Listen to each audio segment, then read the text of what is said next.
Em Cristo temos esperança. Olha que interessante.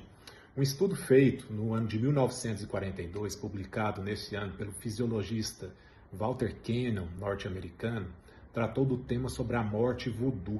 O que seria isso? Ele citou alguns exemplos, como o exemplo de um indígena que teria sido condenado à morte por um pajé e de um maori neozelandês que havia comido um fruto considerado como tabu para aquela comunidade.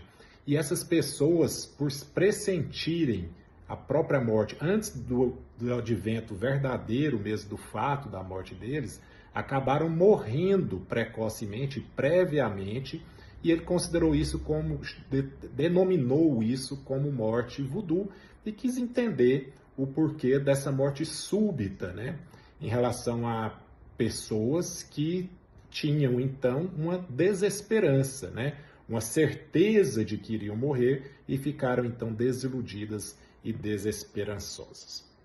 Com base nesse estudo, no ano de 1957, o biólogo e geneticista americano Kurt Richter, da Universidade Johns Hopkins, publicou também um estudo sobre o fenômeno dessa morte súbita.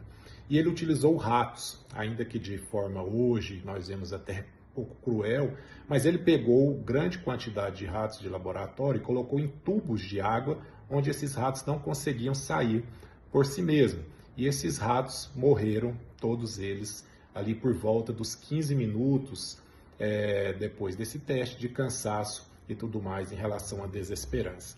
Ele então aperfeiçoou o seu estudo pegando ratos que não eram criados e nascidos em laboratório, ratos de rua ou ratos mistos, né, fruto desse cruzamento, identificou que alguns deles morriam até mesmo antes de serem colocados no tubo, só mesmo pelo fato deles ter segurado e o rato ter visto que iria para este tubo, eles já tiveram morte súbita.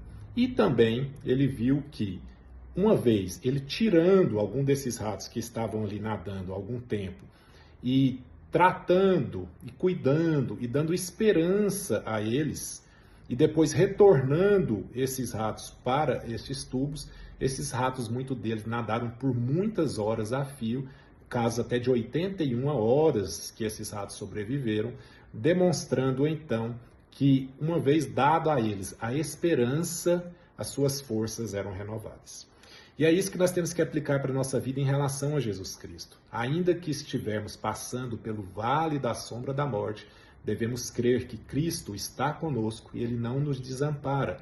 Ainda que estejamos no barco, na tempestade, sabemos que Cristo está conosco no barco e não devemos olhar para as circunstâncias, e sim para a nossa esperança, que é Cristo Senhor.